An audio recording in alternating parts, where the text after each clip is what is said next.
Senator Martiny.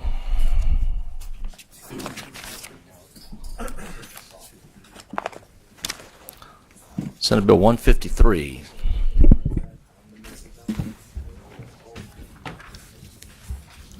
Thank you, Mr. Chairman and members. I'm here to present my gigantic sports betting bill, as referred to by Senator Morrell. But in no way do I consider it to be a gigantic bill. It's a simple bill. Am I on? Yeah, You I are. am. Just as a little background, if you recall last year, nobody requested that I file a sports betting bill, but I did so in anticipation of the fact that the U.S. Supreme Court, at least from the vibes I was getting, were going to be, there was a good chance that the prohibition against sports betting in states other than Nevada was going to be overturned. And what I cautioned the legislature about was the fact that I guess I have a place over in Mississippi, and having been over there and been to some of the casinos there, they were all geared up and ready to roll on it. The Mississippi legislature had actually approved it pending the reversal of the Supreme Court by the Supreme Court. Apparently, my efforts to move the bill occurred before the Supreme Court ruled, and I was, although I got out of this committee, and I thank you, when it went to finance because of the cost of implementation, the bill was deferred, not on the merit, not at least in my mind on the merits of the bill, but I believe the person who made the motion suggested that it was an expansion of gaming, which I never ever suggested it was not. And because of our fiscal crisis last year, I chose not to. I spoke with the governor and tried to bring it back up, but he thought it was better that we focus at that particular time on our fiscal cliff as opposed to sports betting. And I will tell you right off, sports betting is not the solution to all of our fiscal problems. But I filed this bill for two reasons. Number one, to allow our casinos here in the I know in my area, probably up in Senator Tarver's area, allow them to compete on a level playing field with the with our neighbors who have already implemented sports betting. I bet you I've been interviewed on the radio 15 to 20 times, and whenever they go to a commercial, what ends up happening is I hear commercial about the that might be the Beau Rivage commercial coming on there, but with all these casinos basically saying, Louisiana people, come to Mississippi, come to Arkansas where you can bet at the racetrack, and so we're not. Again, as I suggested, it's not a big money maker, but if we don't do it, it's going to cause, it puts us at a distinct disadvantage. The second part, and as you have been discussing this morning, is I believe it's the importance that we recognize and prioritize our commitment to early childhood education. And that's why my bill in its present form, and coupled up with a House bill that's Representative Marino has filed, would do that. Also taking into consideration the some of the ills that are created by compulsive gaming. So obviously we would want to dedicate some of the money to compulsive gaming. But I think the bulk and if not the total remainder should go to early childhood education. I know there are other bills in the process that would afford some of the money to go to local government. I will tell you, just as a practical matter, as a legislator, I don't think by giving fees to a local government, to 8 parishes, just using simple math, I think it gives 56 other parishes in this state the opportunity to say we're not getting anything out of it. So that would be my intention, but I surely understand the legislative process, and this is the first step in that endeavor. The bill would simply do this, and I'll tell you exactly why I did. I'm trying to keep it as simple as I can. Yes, sir. Do you want to do your global amendments, or you want to talk about your bill first? Let me just talk just generally, and then we'll do the amendments. I'm trying to keep the bill as simple as possible. I've tried as best as I could to mirror what goes on in our neighboring states, particularly Mississippi. There are certain parts of the bill that we'll get into that don't go as far as Mississippi does, and particularly in the area of mobile gaming. I will tell you that in my experience in preparing for this bill, I've attended various symposiums, or whatever you might call them, regarding sports betting, and I will tell you that the future of sports betting is in mobile gaming. But I'm just trying to address that in a very limited way in this bill. The bill would allow the land-based casino, the 15 riverboat licenses, and the 4 racetracks to be licensed to provide for sports betting. I did that because, for a simple reason, that all of those facilities have been undergoing suitability and are up and running and prepared to perform gaming services. The financing of it, or the regulatory scheme, part of it is in this bill. Some of it is in Representative Marino's bill, or if it's Representative Abramson's bill that comes over, it would be that. But that's what the bill does. It would allow the riverboats to conduct sports betting. There are prohibitions in the bill. We go to that. You can't bet on high school sports or stuff like that. And the racetracks, they would be allowed to do sports betting. The racetracks are already governed by the Racing Commission, and the part of the bill, should the bill pass, the spots that we have allotted for sports betting, they would be governed by the Gaming Control Board. I've worked with the Racing Commission and with the Gaming Control Board to make that clear. But that's simply what the bill does. It's going to allow us to perform. The only difference in my bill and the current law in Mississippi is Mississippi allows for mobile gaming while you're on the premises, anywhere on the premises. If you're at Beau Rivage, you can bet from the swimming pool. You can bet from your room. I've heard the concerns that have been raised by various people who are involved in dealing with some of the problems that are caused by compulsive gaming and underage gaming. And with that in mind, my idea of the mobile gaming, it would be restricted to the designated gaming area. So if you had a mobile app and you were at the land-based casino and you were inside the casino on the gaming floor and doing something else or whatever, you could bet on that. But if you went out and went into an adjacent hotel or something, you could not do that. Mississippi allows that. And I did that specifically to address the concerns that were raised by one of the individuals, I guess he's with the Family Forum, concerning underage gaming. The point being is this industry is here. It's unregulated. It's underground. I don't know if someone is here from the state police, but at a recent forum, they said that there was at least 100 different sites that you can go on right now to bet offshore.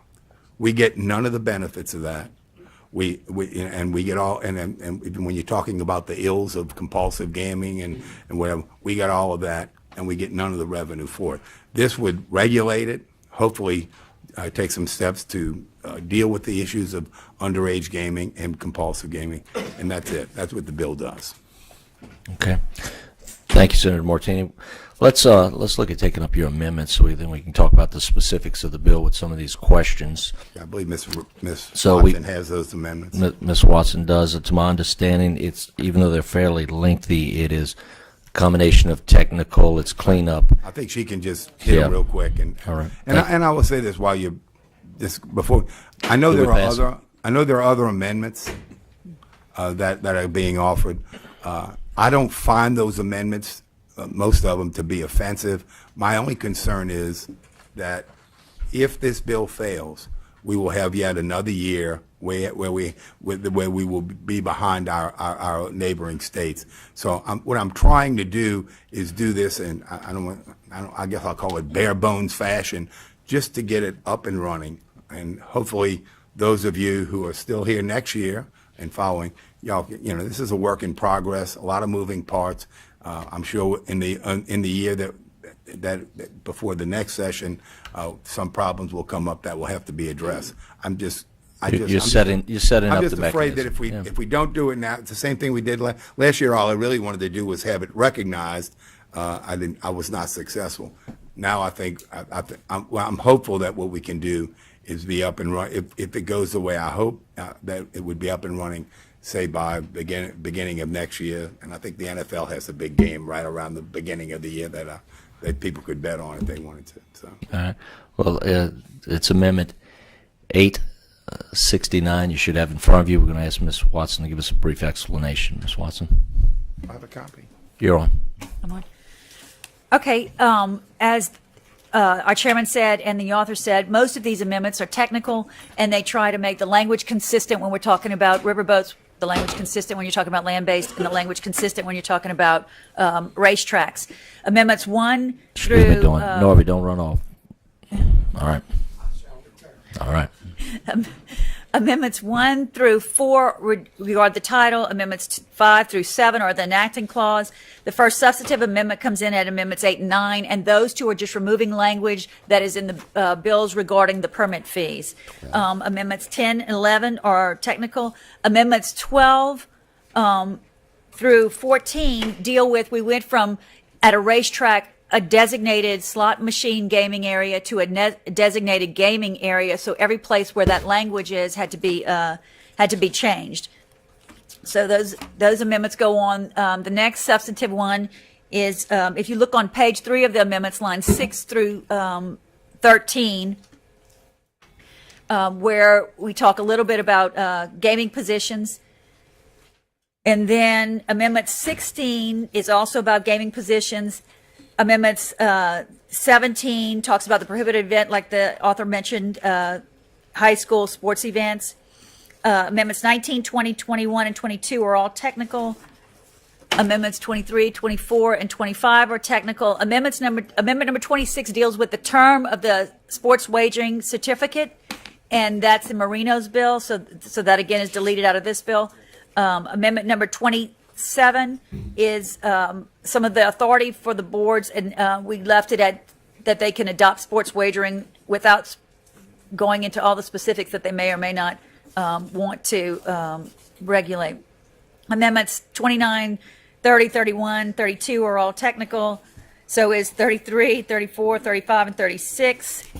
The next substantive comes in amendment number 38, and that's where the board will define where the gaming area is, but they will be restricted to areas that allow persons at least 21 years of age or older. Amendment number 39 is again about positions, but it also goes into the dedication of funds, and a lot of this is copied out of the bill dealing with the fees. And then we get into a criminal statute that had, again, that designated slot machine gaming area, so that's in here. And then amendment number 42 deals with the effective date. So, again, the bulk are technical, and they just try to make it conform to what the language already is in those statutes. Thank you, Ms. Watson. All right, members, you have Amendment 869 up in front of you. I'm going to offer that up. Do we have any further discussion on that amendment? With any objection, hearing none, that will be adopted to it. So now we're on the bill in your proper form. Senator Tarver. Do you know exactly how much money this is going to raise? No, I don't. I think you don't have an I estimate. think you were in the meeting this morning when I said I thought it was somewhere between 40 and 60 million. That may be high. That may be low. I know this. I know that if we don't do it, we will lose money.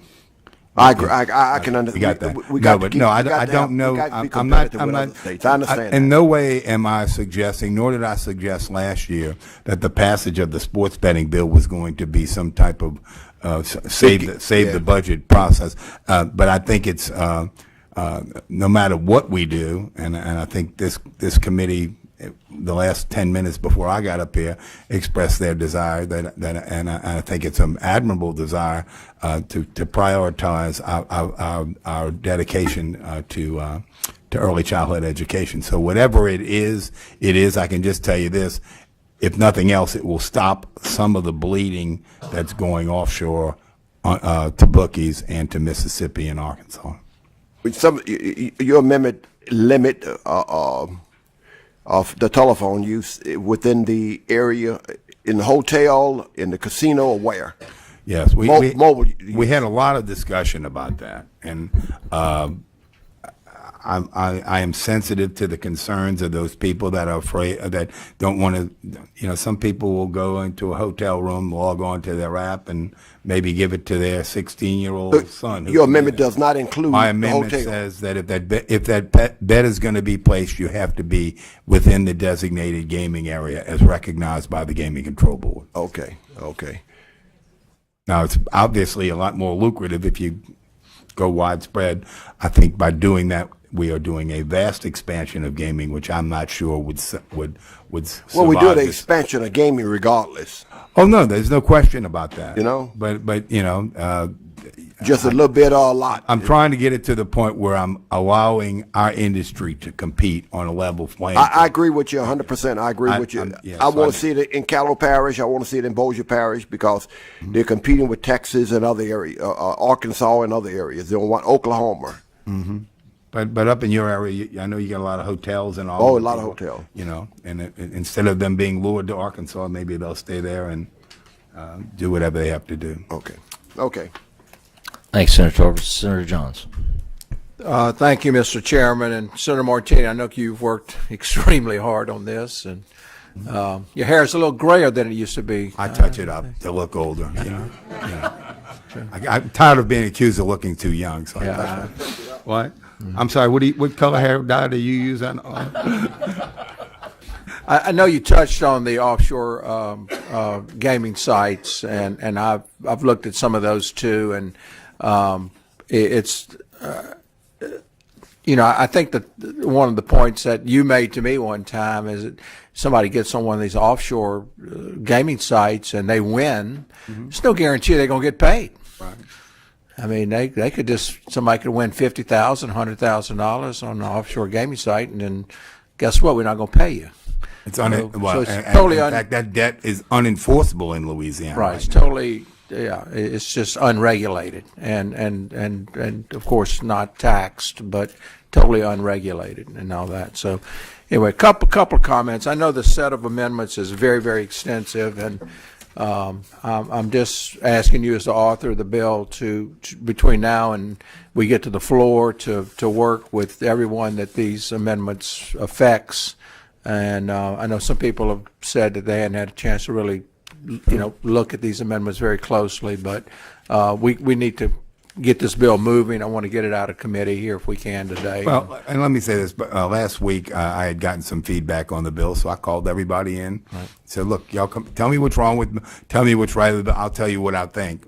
My only reservation on any of the things, there's a lot of good people involved in this industry that want to do something, and I'm not opposed in concept to what they want to do, but if by putting some of this stuff in the bill jeopardizes our ability to pass the bill. Right. That's my only concern. And so I'm available. If anybody wants, I'm happy to put together another meeting between here and the floor and get Ms. Watson, who knows way more about this than I do, to sit down and explain exactly why we're doing what we're doing. And if there's tweaks we need to make, that's fine. I just want to see the bill pass. I want to see us be able to compete on a level playing field, and I also want to make sure that early childhood education gets the funds necessary to do the good job that they're trying to do. And I could not agree with you more, and I'm going to be lock and step with you all the way as supporting this bill as we move it through the process.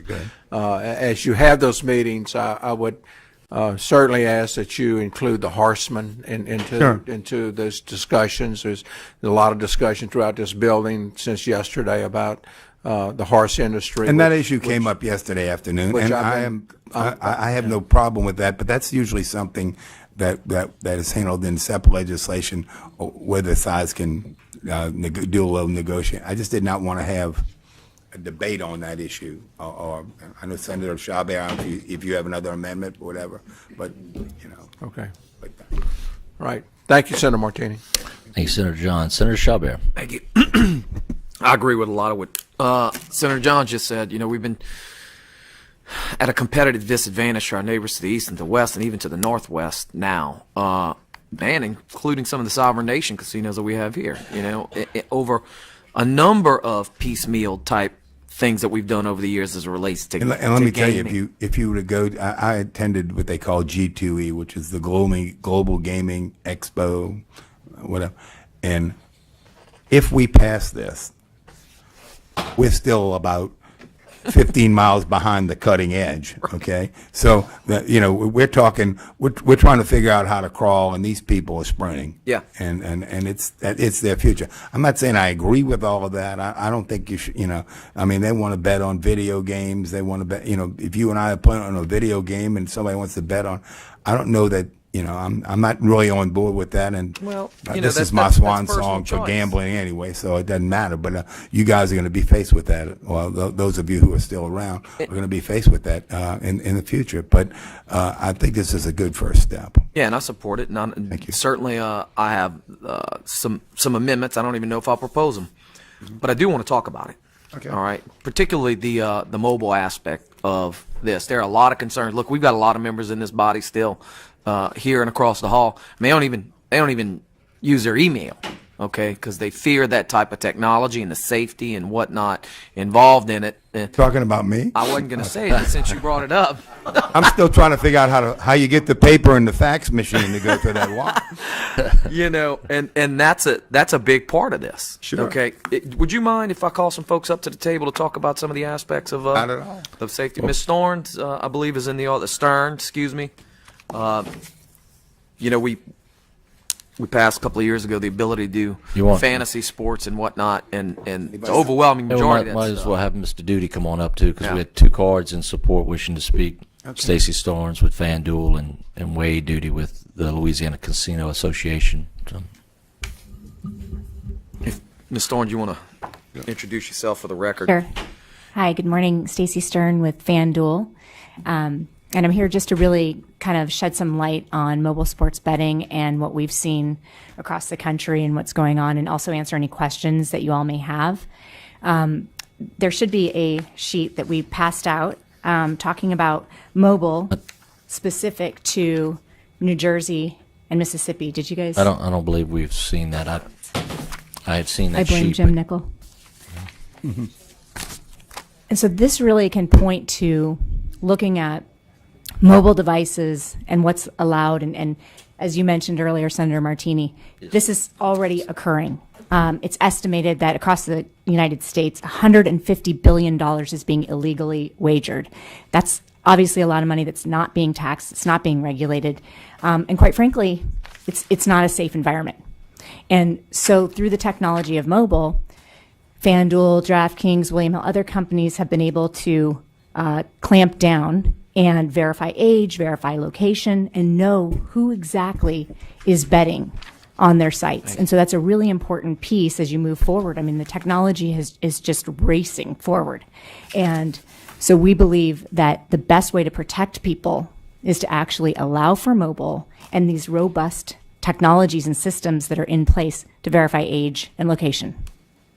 As it relates to some of the questions or some of the issues and concerns that Senator Martini brought up, like an underage child or young adult that has access to maybe their parent's cell phone, they're playing another game, and how do y'all patrol that? How is the technology preventing this? Yeah, that's a great question. And I'll tell you that as a customer first business, we have to look at, the freedom of choice for adults to be able to partake in entertainment that they like. But also it's incumbent upon us to make sure that we are protecting children from playing. And so the technology of, using date of birth and social security number and mailing address and known credit card number, all of that information is available through third party vendors that we use. And we are constantly checking to confirm that that person is who they say they are. similar fashion the way the bank. Exactly right. Getting a small loan. Exactly right. Right. Yes, I it's mean, exactly it. I can't remember the last time I went through a drive-through window. I went to see a teller. You know, it's the technology's here. The safeguards are in place. I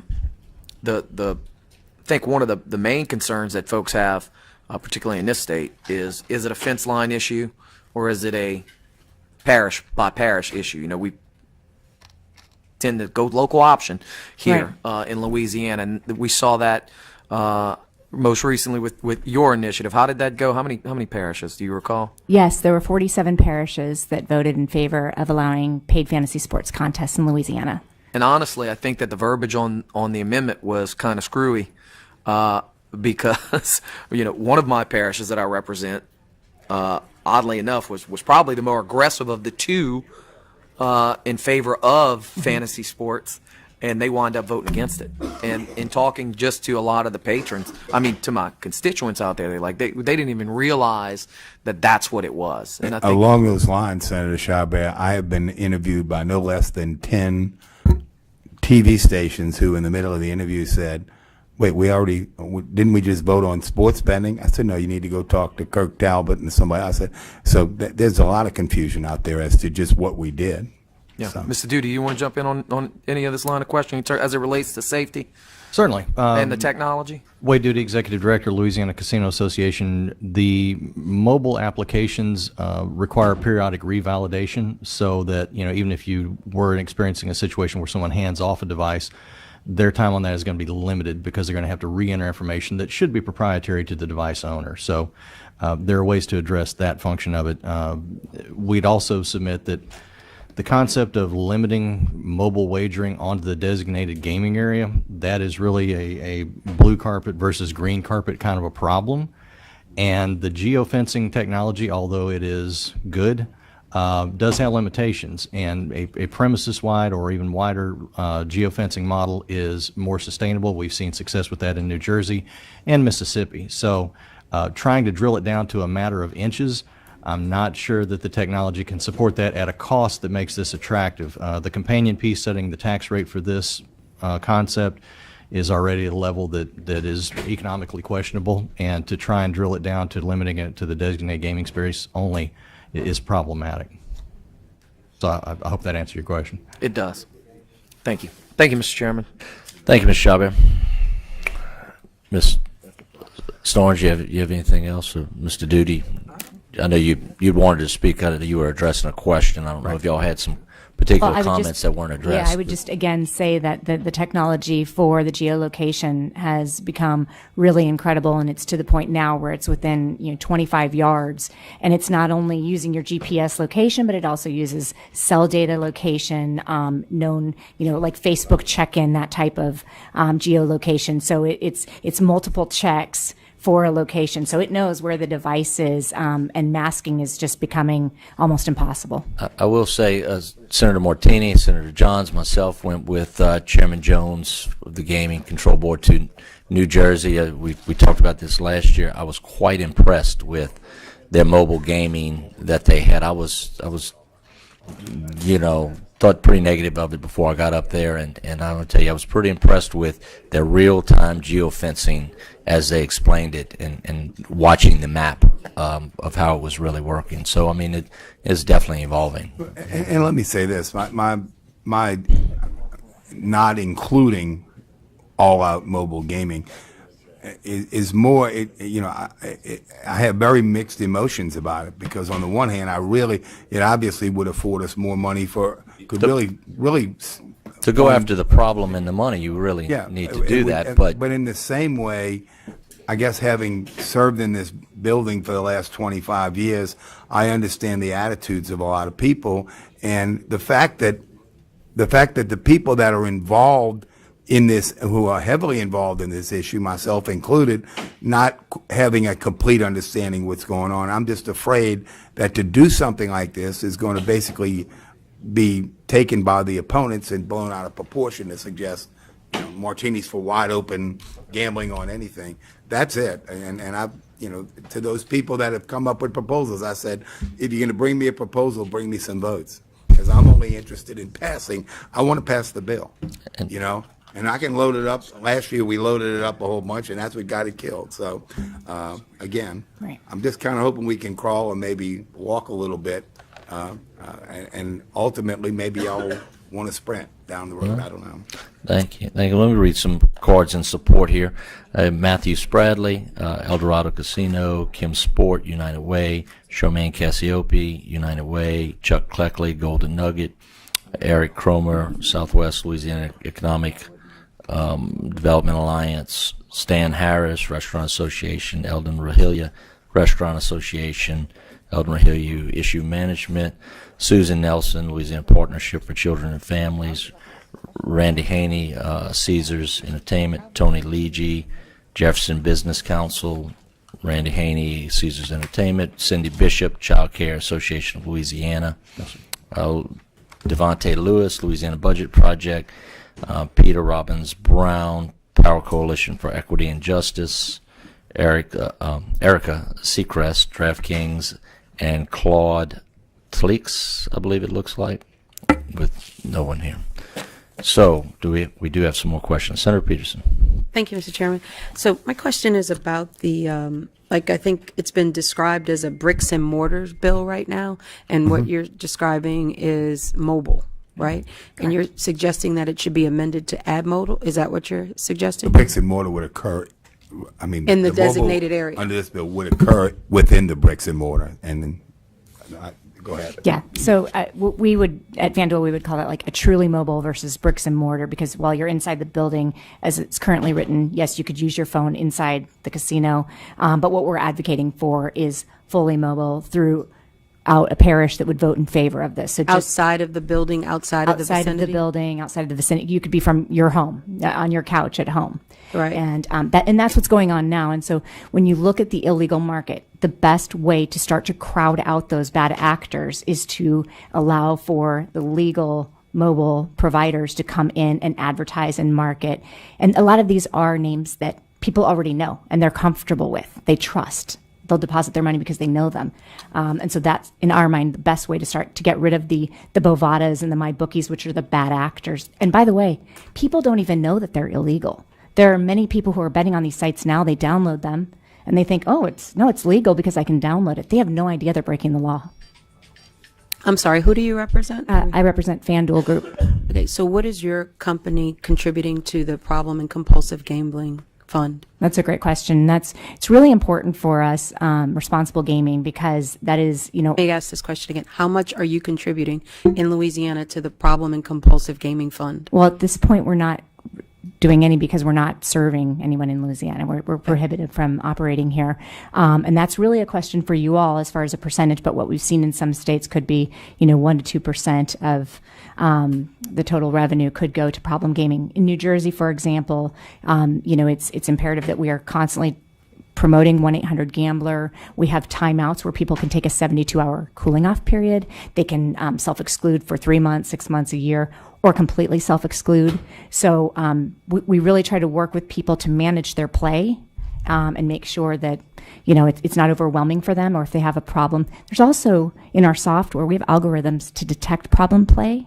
So for example, somebody bets $3, and all of a sudden $1,000 bet, that's not like them. That's then flagged. We reach out, talk to them, because we want to make sure that we're providing a fun entertainment for people who are responsible and have that freedom of choice.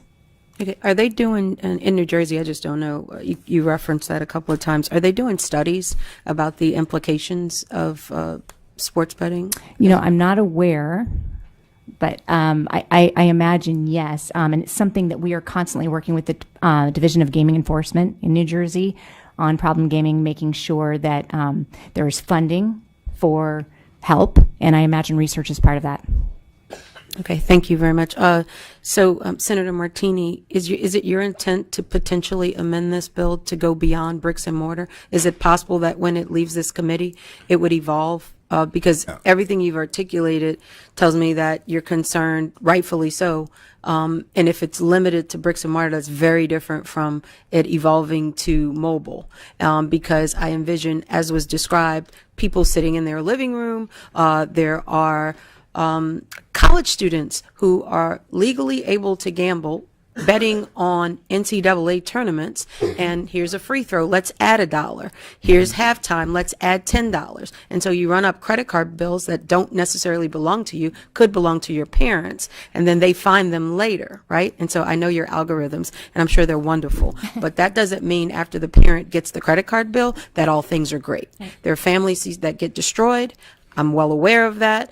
And I'm glad that mine has not because of the support system that I have in place, but everybody doesn't have that. Sure. And so I've been blessed to sit here today to be able to fight for those who I hope don't have to go through some of the pain that I have experienced with this disease. And so let's talk about the disease. And so with that, I think as a state, we should, if we're going to do this at all, I'm not suggesting that I'm for it, because I think it's another animal from anything that we've had before, whether it's horse racing, racinos, casinos, lottery. It's very, very different and very scary, quite frankly, because as I mentioned, the underpinning for many problem gamblers such as myself that suffer with the disease, it's very secretive. No one around this Capitol would have ever known that Karen, right, if you didn't see me in a casino, would have known that Karen has a real problem with gambling. Nobody would have known because it's shameful, it's embarrassing, it's the highest suicide rate of any addiction.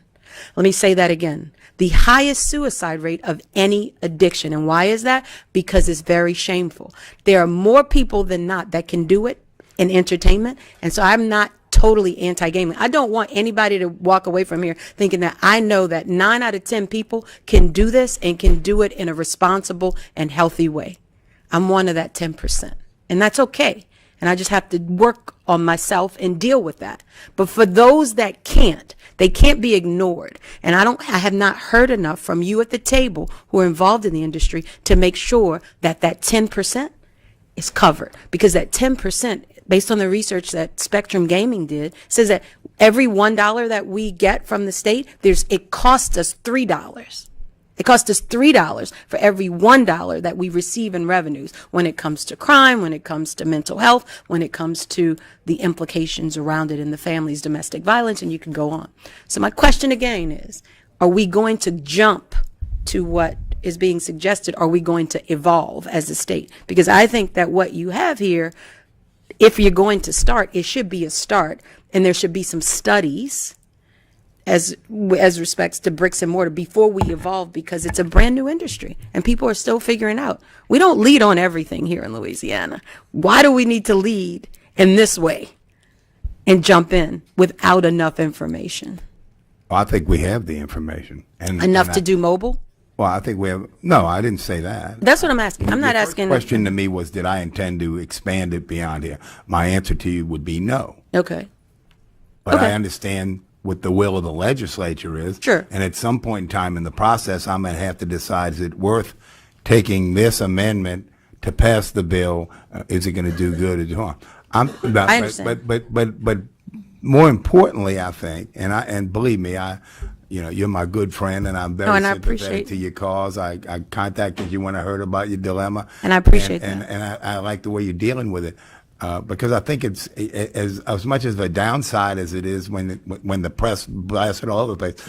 I think you can step up. You can be a real spokesman and say, look, well, those that intend evil, right. It doesn't always work out that way. Getting to the bottom line though is, if this bill goes nowhere, we still don't have, we have no money for the good purposes I want. We have no additional money to deal with compulsive gaming. It's here, and it's going to be here. I'm not surprised that the people offshore and the bookies aren't calling people saying, hey, kill the bill. Yeah, and that's why a lot of the National Council folks, they don't oppose it. Yeah. They just want to make sure that there's safeguards. As I said, right. 9 out of 10 people can do this, right. and they can do it responsibly. Yeah, and I don't know that I buy into the $1, $3 thing, but I understand there are costs involved in what we do. Again, I look at it from an industry standpoint, and I just don't think it's fair that an industry that does provide a significant amount of income to the state we try to do everything we can to make sure they don't make any money, and then when they do make some money, we come in and say, well, I think we're going to take some more of your money.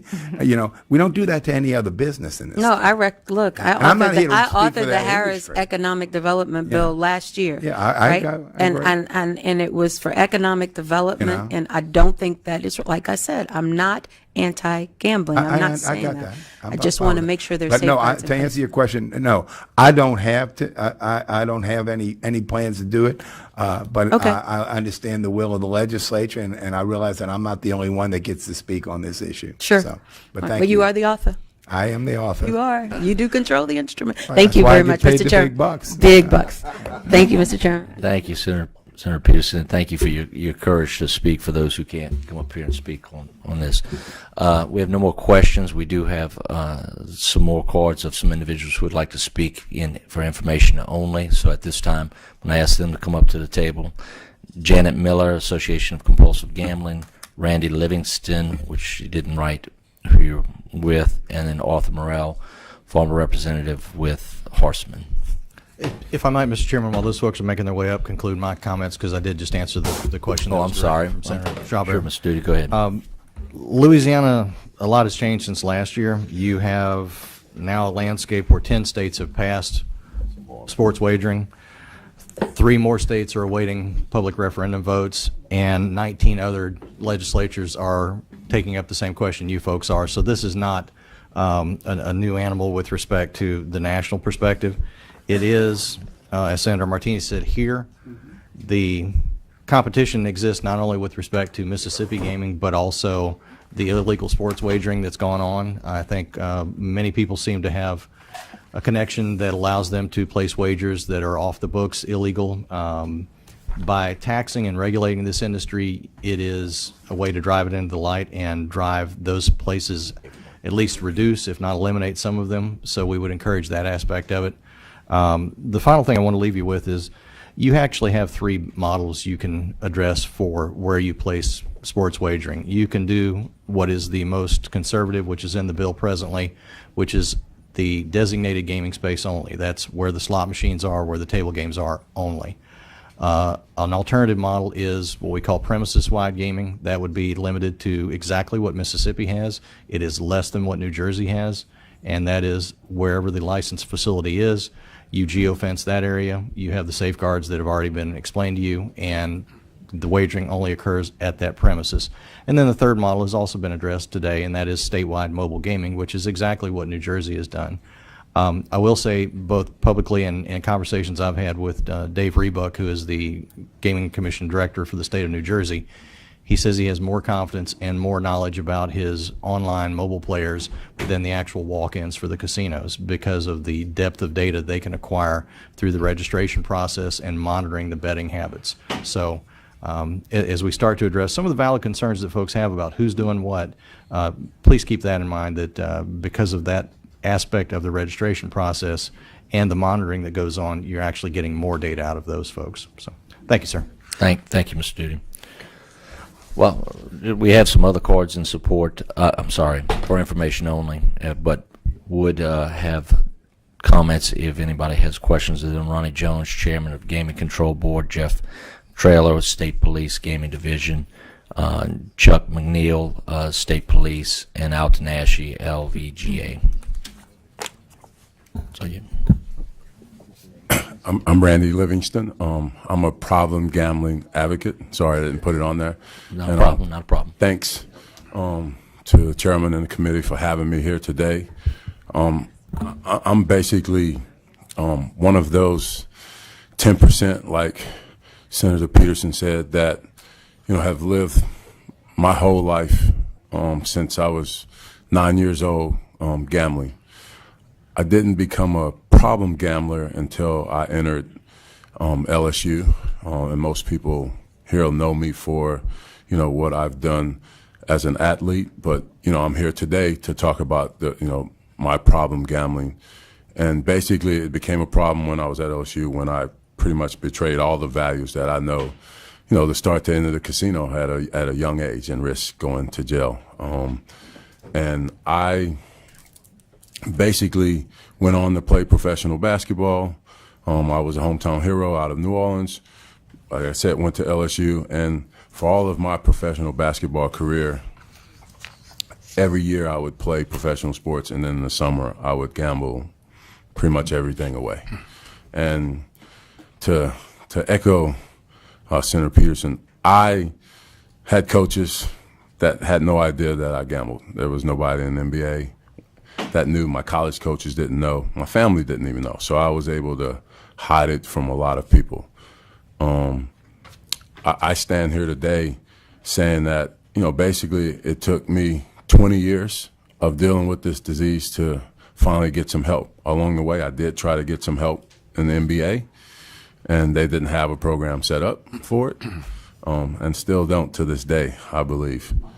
And basically, a few years ago, I decided to get some help after doing a self-exclusion, which is part of the problem. I had self-excluded and then got a summons once, went back 2 weeks later, got another summons, and at that point, I knew I had to change. So for me, I'm a big advocate of problem gambling and trying to get awareness for these issues. Because if I can help one person, whether it be an athlete, college student, old, young person, get help, I would truly appreciate that. And I really encourage anyone in this room who knows of someone suffering with this disease that hasn't sought help to seek help, because I'm really, in the future, I know sports wagering, that wasn't really my game of choice, but it's coming, whether we realize it or not. That I just don't want the young people in the state of Louisiana to go through what I've gone through over 20 years of just living in the shadow. Because I do believe problem gambling is a silent killer. It's one thing that, unlike alcohol and other drugs, you can't tell. People can lie in the shadows, per se. So I'm an advocate for that, and I'm fearful for young people growing up today, hopefully not to go what I've gone through. And last, I just know from the example, I did attend a Louisiana program, CORE, and got help. But I think most of the treatment centers are underfunded and have scarce resources. And so I would like to see moving forward, more resources going towards, all of the treatment centers here. So I'll end with that and just leave that problem gambling, is a serious, widely recognized public health issue that I think needs to be addressed more and needs to have more awareness. Well, thank you for coming here and having the courage, as Senator Peterson, to talk about something that's difficult in your life, because it's obviously a problem out there, and it is something that, as y'all both have said, that many people are not comfortable talking with and coming forward. So it takes individuals like yourselves willing to speak about your own personal experiences to let others know that there are others out there who can help you, and but only if you reach out. So thank you for coming and being with us here today, Senator Peterson. Yeah, I also want to just thank Randy for coming before the committee. He testified a couple of weeks ago in Washington at National Compulsive Gambling Awareness Day, and representing all of us that suffer from the disease. And I'm proud of your leadership and your courage to speak, as the chairman has noted, and appreciate Congressman Richmond, who ironically just walked in the door. I want to say hello to him and welcome him home. Welcome. Yep. Welcome, Congressman Richmond, a thank former you colleague. for the support. I know you met with Randy and other leaders in the industry, and I want to thank you for the support that you're offering on this issue at a national level as well. Thank you, Mr. Chairman. Thank you, Senator Peterson. Little known fact, our good congressman over there, Senator Peterson and myself, all in the same class here in the legislature. We just didn't aspire to, we didn't get up to those levels there, but we appreciate we appreciate somebody in our class did. All right, thank you. Janet Miller, Executive Director of the Louisiana Association on Compulsive Gambling. Thank you, senators and other representatives, and everybody that's already shared. I just wanted to give some information going forward on whether it's this current bill that Senator Martiny has discussed and is we are looking at, as well as any other bill going forward with additional gambling added to it, specifically to sports wagering and betting. Like to make sure that as the legislation goes forward, that we do exactly what we did in the beginning of Louisiana's legislation to make sure that from the very start of any additional funds that Louisiana receives in taxes or finances, that we allocate a certain percentage to the problem and compulsive gambling fund. I think that it is underfunded, as people have demonstrated, and also that we are probably more providing of services in some states, but there are so many other areas of the state that we need to be providing treatment centers and outpatient services than we do. Oftentimes when I'm presenting at these sessions or other trainings and different community events, I know that when I look around, it's not just Senator Peterson who is willing to share and Randy, but there are other people in here that have problem gamblers in their families, or they themselves have it.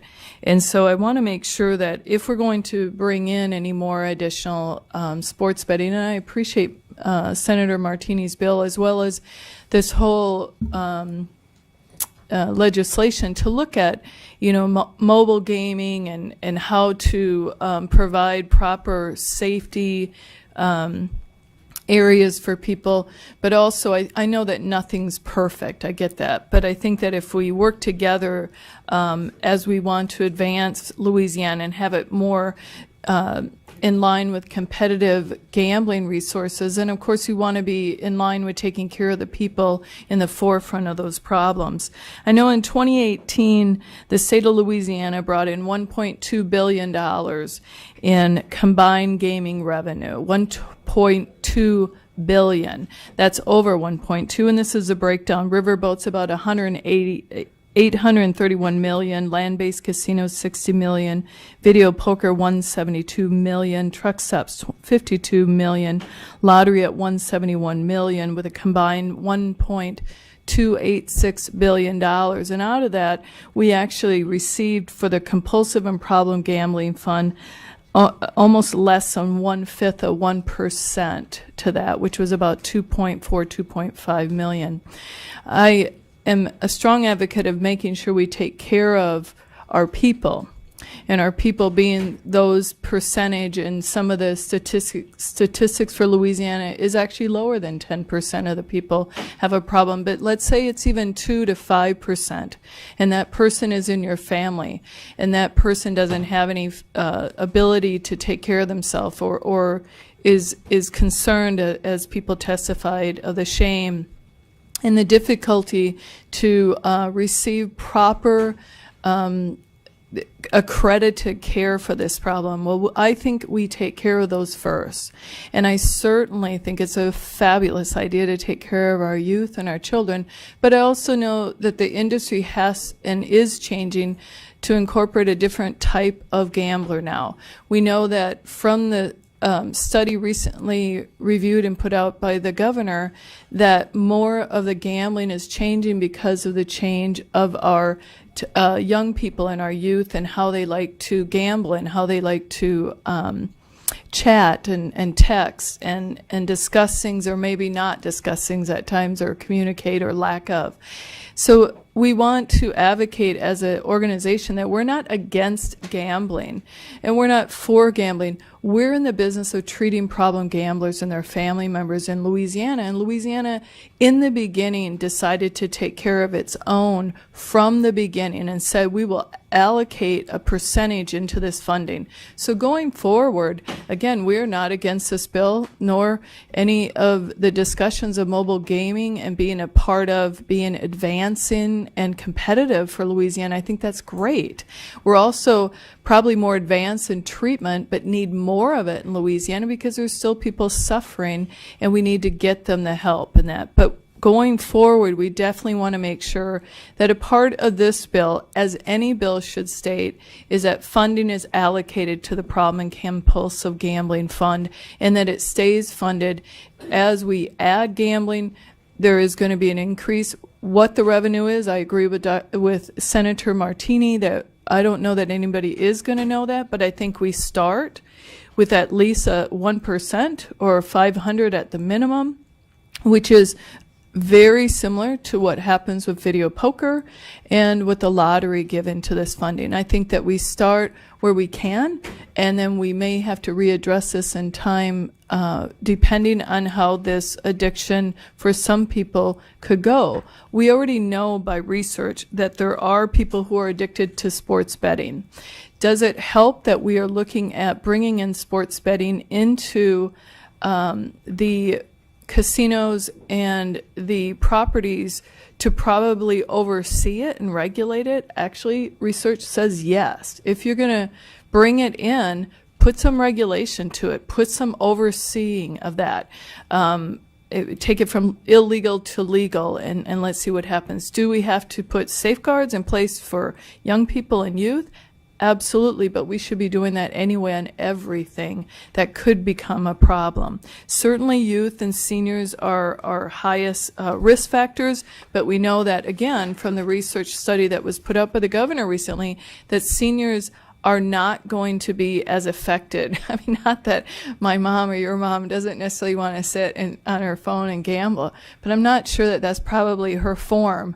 I think she'd probably rather, play with someone at a table or video poker or whatever, which is fine. Play and have fun, and we want people to do that. But in the same breath of all these bills, we want to take care of problem gamblers. And so our organization is about providing that. We provide the Louisiana Problem Gamblers Helpline that's become accredited. We're working with other states to help them become accredited and more known. We want to make sure that we're careful on advertisements for youth and that exposure is there. In fact, recently in Louisiana, there was a 2-to-1 margin, which I love. The 2-to-1 margin was Citizens says it's important or very important to set aside betting revenues to treat problem gambling and to raise public awareness and educate people on this problem. It shouldn't come to places where the senator or Randy even have to put out their information that's public health records, but I appreciate they do to help this. It puts a face to it.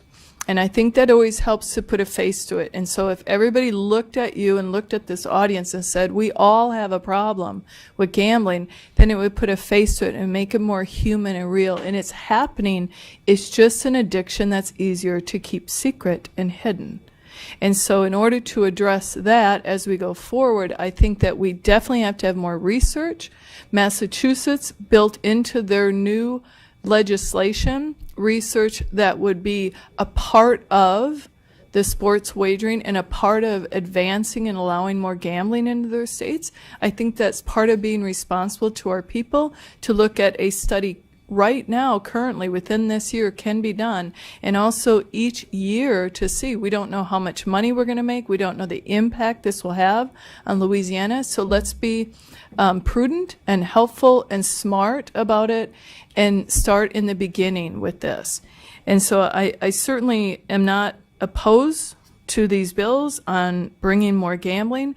I actually have done my homework and understood that more oversight and more regulation would be helpful. I actually, as a research person and clinician, would like to see the real facts of sports betting, from the fact that you can actually do that with mobile gaming and in the casinos better than what we have right now, which is illegal. And I don't know that people always want to talk about it and nor necessarily want to share that. But I strongly advocate that going forward that not only Senator Martiny's bill as well as Morell's or anyone else's has due process in there and language that talks to an allocation to the problem and compulsive gambling fund. Because we do know with access to gambling, with avenues to play more fluid and flexible in our society, then we are going to have more problems. That just goes hand in hand. So I wish to advocate that. And lastly, I'd like to thank again those people that I can't have up here, that either because other people would hold them in a different regard if they stood in front of you, even though it seems like, Senator, you are all very understanding and kind to each other, not everyone is like that to people who have problems and people who have problem gambling. And so they stand behind me. Thousands of people in Louisiana. In the past 3 months, we have had over 5,000 calls and texts and chats with people. That's a problem that we want to keep taking care of, and we want to do more for these people, not less. And so we can take care of them, obviously, with the small amount that's been already dedicated in previous legislation. So going forward in additional gaming revenue, we advocate that we have to continue taking care of funding those programs and that they do not go away, because as we let people play and entertain themselves, some people lose sight of that and some people get addicted, and they cannot help that. And their families understand that too. Thank you, sir. Thank you, Ms. Miller. We have Senator Peterson. Thank you, Mr. Chairman. Just a couple of questions on the college part of it. So the NCAA, for example, I know that they have been, I saw a special on 60 Minutes a couple of weeks ago with a coach from Marshall College, and he was talking about the potential for, and Randy mentioned it, like he was spending his stipend at LSU, right? And so now we're instituting sports betting here in the state. What have you seen other states do with respect to regulations to protect college students, and particularly, athletes from getting caught up in the potential the integrity, some of the different programs with integrity to the sports. And again, I think that's already, we already know that happens, the difficulty with some illegal behavior. But I think building into those programs that have already come from the UK and Canada and some other states that already tried some integrity programs and being safe with kiosks. Again, as I think even the young woman that talked from FanDuel spoke of, there are programs out there. Do you find that I don't know if you've read it in its entirety, but do you find that the legislation that's been presented today adequately does that? Or do you have any recommendations for how it can be strengthened? I'm not saying it needs to be done today. I've had some conversations with Senator Martiny, and I know that he's open to that and receptive, and I just want to identify specific provisions that might strengthen that part of the legislation. I think one, as I stated, is we have to build in research and a study quickly. We have prevalence studies, but they're 8 years apart. That's ridiculous for us to do. Also, we need to not only look at the prevalence, we need to look at what is in real time, what is going on in our state as far as sports wagering, and more information about that as far as a real reach into some of the studies and research. We also need to advance and get ready and train counselors and colleagues of mine in all mental health areas to know that they are treating problem gamblers, and to educate them to get more community awareness that people know about CORE, Center of Recovery. It's free, and people still say, I didn't even know about that program. Well, they need to know. It's in Louisiana, and we've had 38 other states residents there, and 2-3 other countries of residents. So we need to get awareness out. We need to stretch and get into doing better, stronger outpatient programs around the whole state. Yeah, we only have it in North Louisiana right now, and so the ideal would be to get something in Baton Rouge or Lake Charles or New Orleans or something like that, something in the South. But I wanted Randy to maybe speak quickly to the NCAA, and Mr. Chairman, I'm done with that afterwards.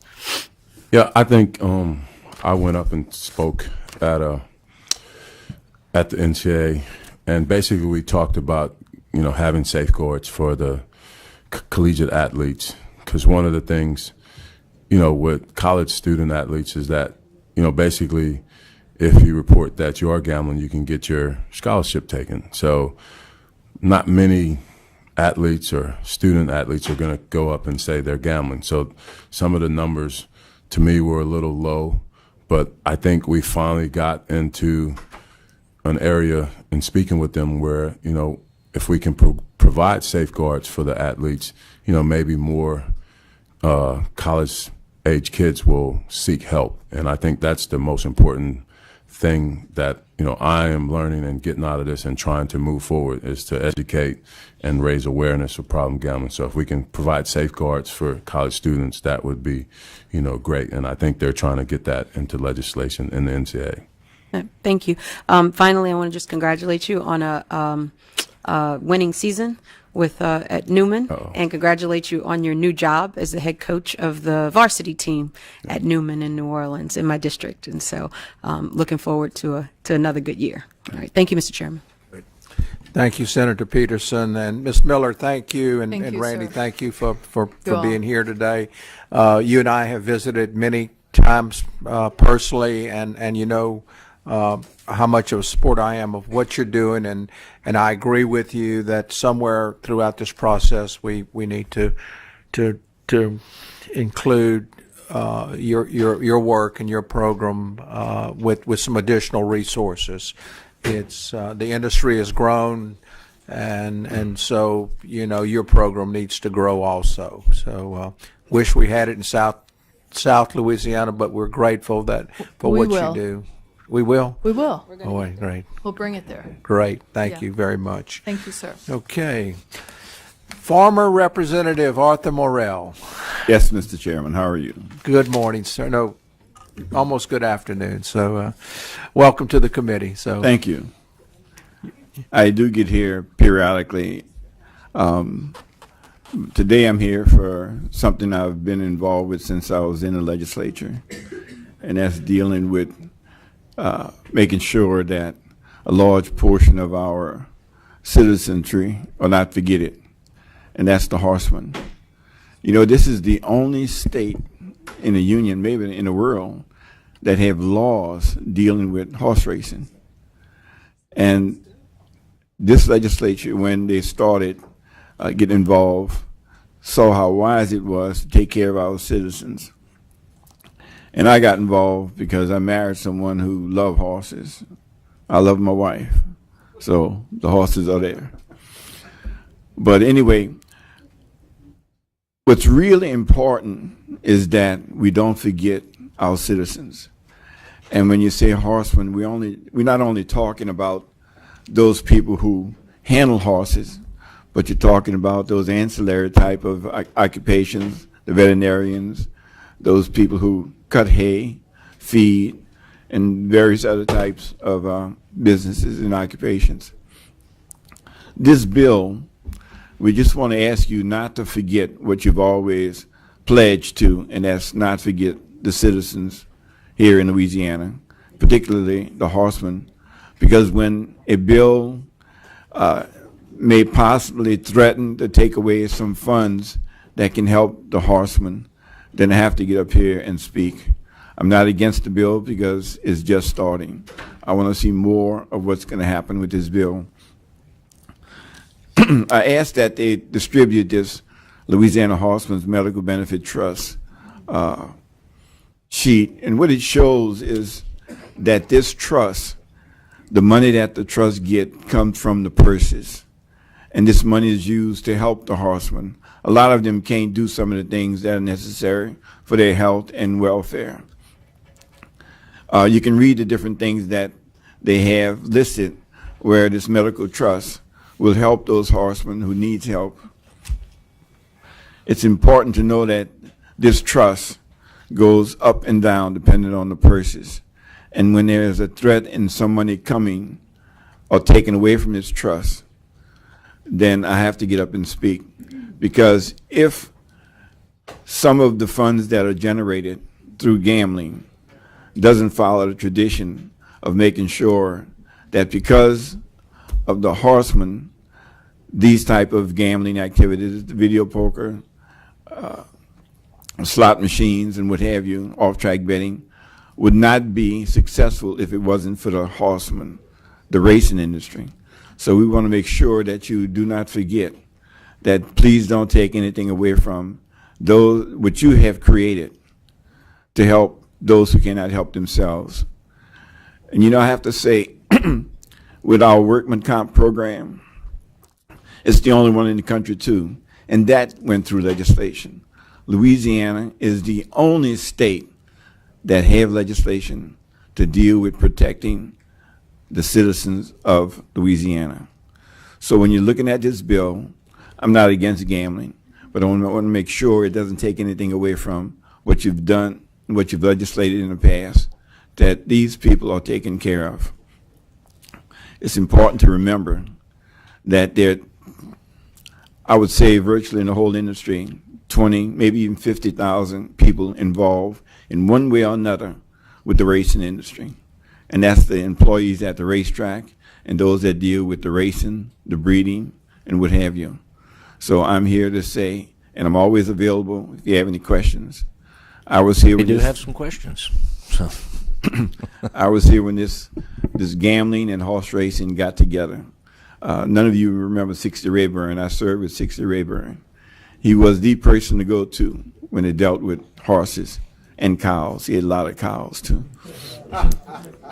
But anyway, as the time passed, the legislature saw how this industry was needed, and they wanted to protect it, to make sure it didn't become a burden to the state. And by this medical trust, this alleviates some of the expenses that normally the state or city would have to pay for this type of services.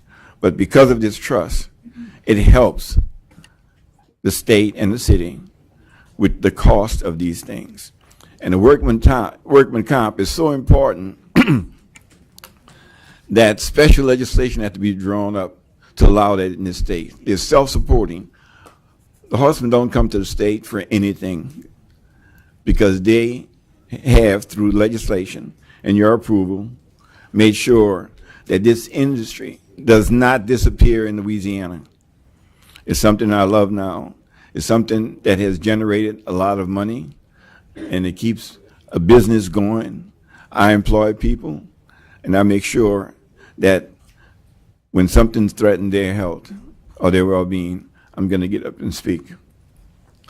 Well, thank you, Mr. Morrell. We have some questions. Senator Johns.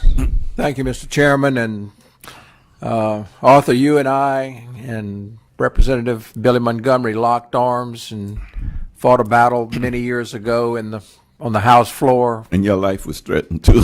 And my life was threatened, and I was blistered pretty good. But we won that battle, didn't we? Yes, we did. And there is a racing industry. There is a racing industry left in the state because of that piece of legislation from years ago. So I think we all know where you stand, where I stand, where others on this committee stand for the horsemen of this state.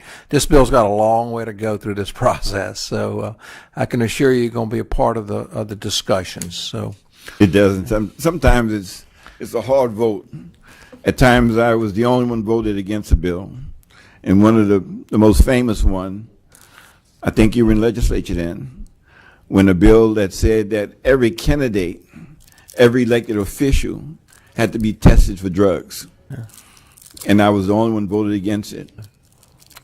I actually sued the legislature, went all the way up to the Supreme Court, and I won.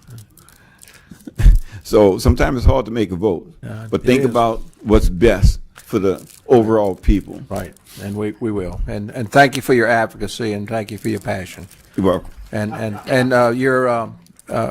you're welcome to have your son back home after this session. So y'all need to keep him for a little while. I'll watch the grandkids. Thank you, Senator Johns.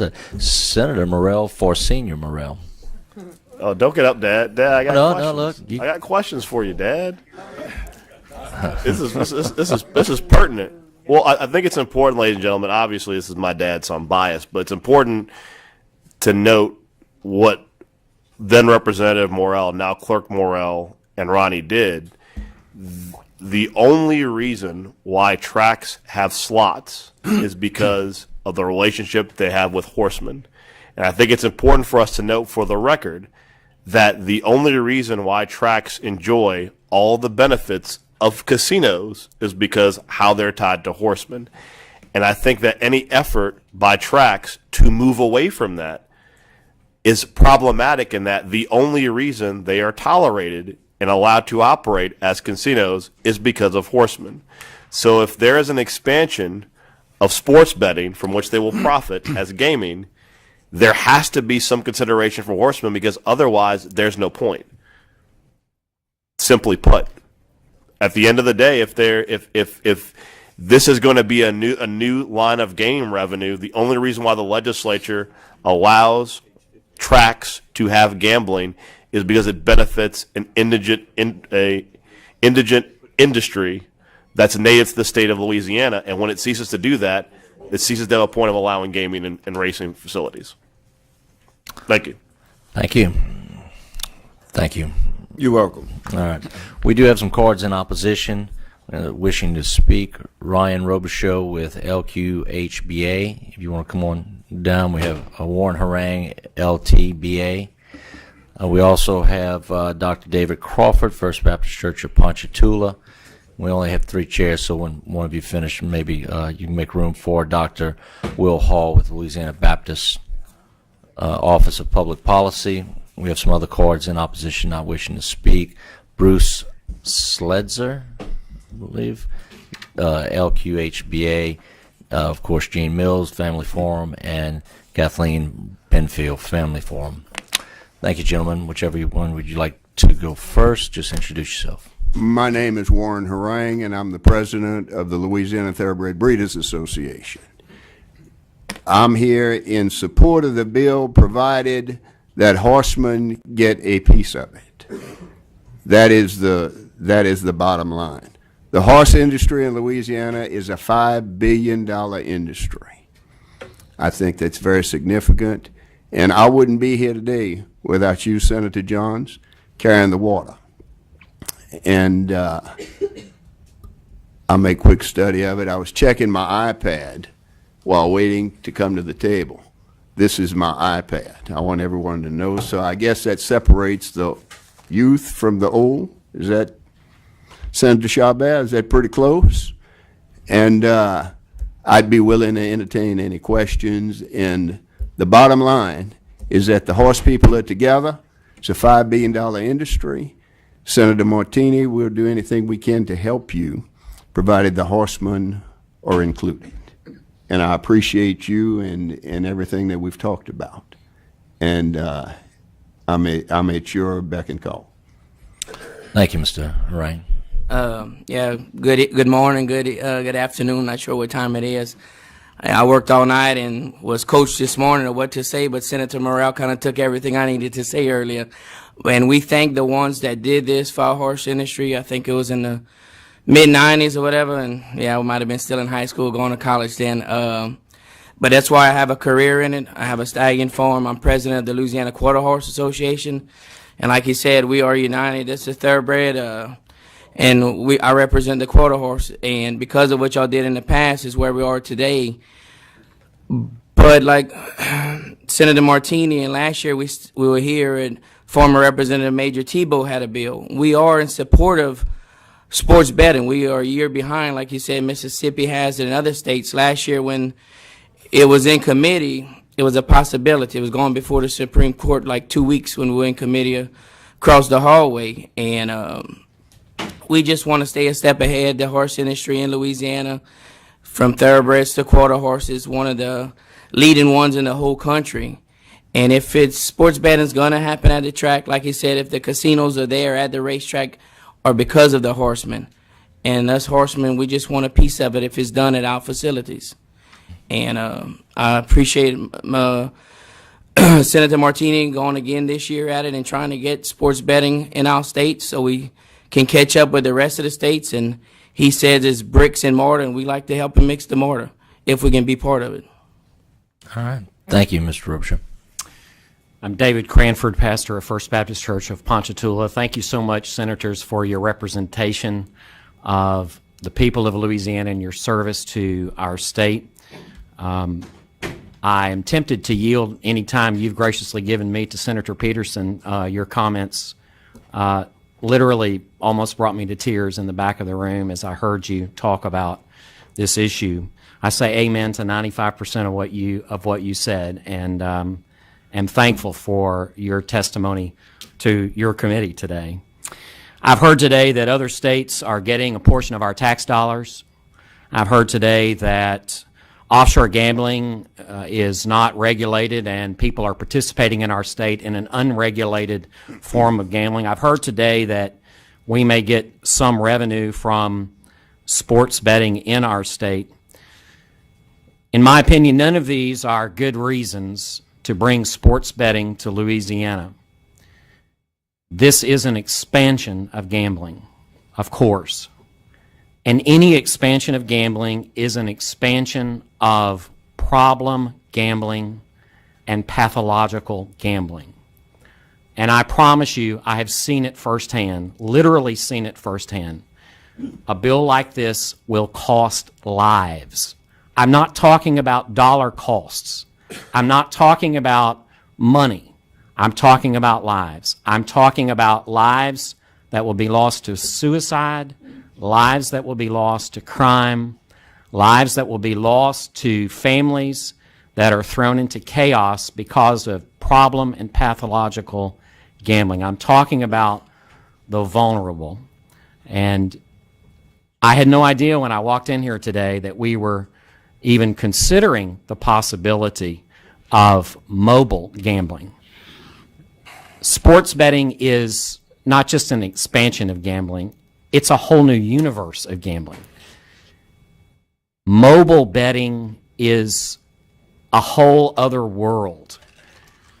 It will addict juveniles. There is no technology, not geofencing, not age verification services. There is no technology that can guarantee that juveniles will not gamble. It simply does not exist. I'm astounded that we're even considering that. So I'm going to be brief and just oppose this on the basis of what it will do to the most vulnerable.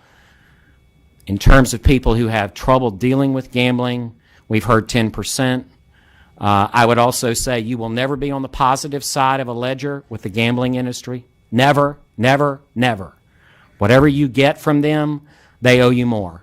My conservative estimates last year indicated that the gambling industry owes this state another $100 million a year just to break even with what it costs the state in state social services to mend lives. And I just think, ladies and gentlemen, I'm speaking as a native Louisianan here. This is a personal comment. I think we can do better, and it's time for us to do better as a state than financing our state on the back of a vice. We can do better than that, and we should. Thank you. Thank you. Mr. Chairman, if I may, one more point. The 4 racetracks presently that run in Louisiana have the floor space to facilitate sports betting. So there'd be no brick and mortar lag time. Keep that in mind. Okay. And in where it's working at in New Jersey, where Governor Christie had it passed, they do support the racetrack, and the purses that are generated from the online sports betting do go into the purses of New Jersey. Thank you. Ms. Frank, Senator Peterson. Reverend Harangue? Wait, No, I'm the sorry. harangue. Oh, I'm sorry. I was like, That's right. Reverend Cranford. Cranford, my If apologies. Mr. Will, if you'd like to come to the table. Yeah, Reverend Cranford. I thank you for the comment, but you know, it's something to be liberated. When you have no secrets anymore, it's a dangerous thing. People should watch out. The light is good. Yeah, the light is always good. It's powerful, and God always has a plan. I thank you for bringing the testimony today. I think that what you mentioned about the mobile is what I was trying to raise to Danny, to Senator Martiny. He's starting out the right way, and I hope you stay there, Danny. I know there's going to be a lot of pressure for you to expand this, and I'm not saying at some point that it shouldn't, but these industry folks are going to come at you, and they're going to tell you about votes, and they're going to tell you about, we have to do this to have more money. And what Reverend Cranford said, keep that in mind throughout this. He's one pastor, but there are a lot of other people around this state that feel the same way that he does. And they're not going to be lobbying you like the industry is going to be lobbying you to expand this. And as you move forward, it is really, really important, because the safeguards are not present right now for that evolution and the next phase of this sports betting initiative. But where you started, I think, is as responsible as it could be, because it's limited and there's a designated area. And I commend you for starting there and listening to the people who have already weighed in to cause you to limit the bill the way that you filed it. And I appreciate the ministry that you offer in this space to serve those who do have the disease and others, with alcohol and drug abuse and other diseases. And thank you for being here today. Thank you, Mr. Chairman. Thank you. Mr. Hall, Dr. Hall, I'm sorry. It's okay. My wife only called me doctor for 2 weeks after I got it, so. I am Dr. Will Hall, and I am here to speak on behalf of Louisiana Baptist. We have about 500,000 adult members, about 1,650 churches, and they have spoken in consensus statements many times about their concerns and their opposition to gambling in the state. And what I'd like to talk about today is not so much on the basis of my faith, but I've appeared before this committee before, and I think you know who I am, but I'm a researcher.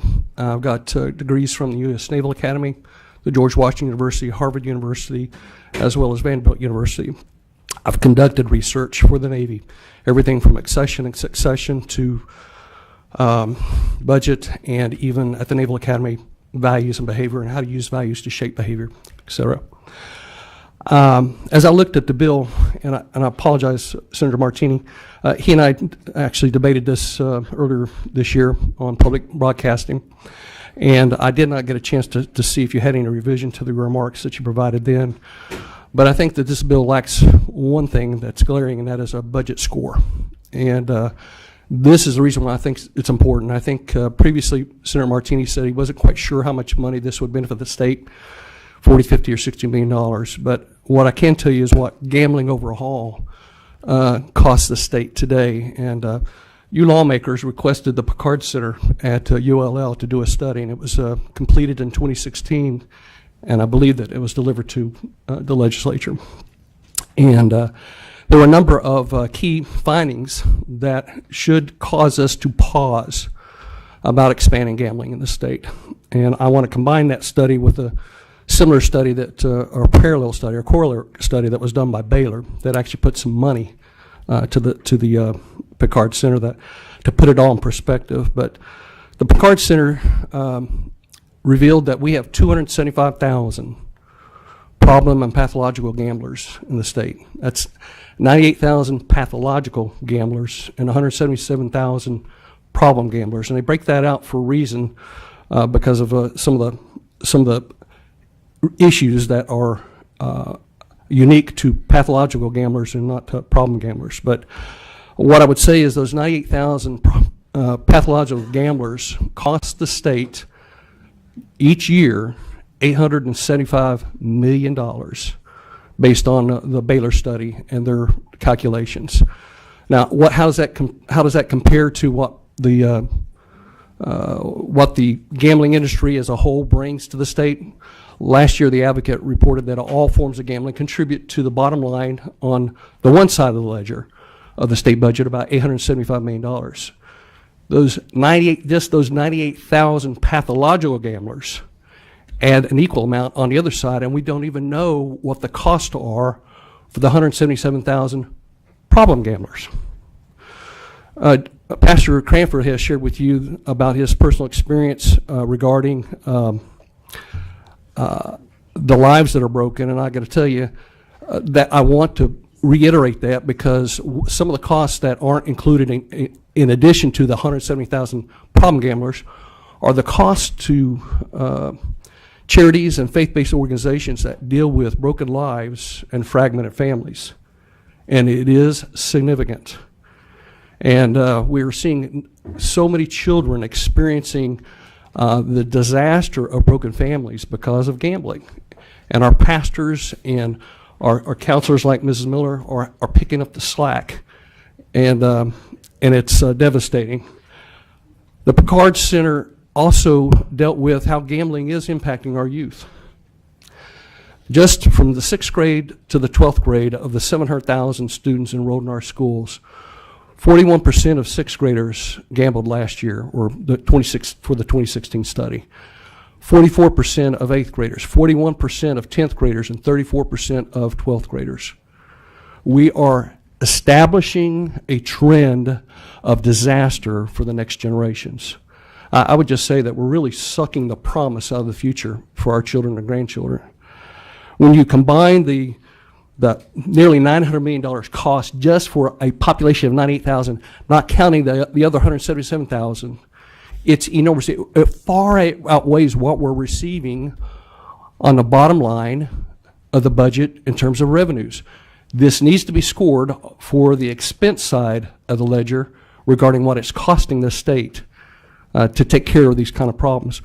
And I would just say this, without expanding gambling at all in this area, I think we ought to contribute more money for counseling because the problem is bigger, I believe, based on my engagement with our pastors. And like I said, we have about 1,650 pastors, churches in the state. And the feedback I'm getting from them is that this is an enormous problem. I'm hoping to collect some data to actually bring in the future, near future. But I can tell you anecdotally, it's overwhelming our resources in terms of benevolence funds, our food pantries, our clothing pantries, trying to take care of families that have had the lights turned off because their father or mother gambled away all the money they had for the month. It's a huge problem in the state. We shouldn't continue to expand it. And we shouldn't expand it until we know that costs. If it's going to add $60 million to the bottom line, I want to know what it's going to add in terms of the cost on the expense side. And this bill needs to be scored properly. Finally, I will say this just in terms of my beliefs. The scripture details in Romans 13, 1 through 7, and 1 Peter 2, 13 through 17, the responsibilities of the citizen to the government and some of the responsibilities of the government to the citizen. And there are other passages likewise. But the citizen is to pray for the leaders, pay their taxes, and obey the laws. Those are the three mandatory things. So there are other things that we have to do as well, but those are stressed again and again. The government, on the other hand, has a responsibility to promote the general welfare of the population, to protect the population, and to punish those that break the law. And I would just tell you this, that we are failing to protect our people and promote the general welfare of our people by expanding gambling in the state. That completes my testimony. Well, thank you for joining us here, Dr. Hall. We don't have any questions at the table, but thank you. Senator Martiny, we have no further amendments or questions up here. Would you like to close?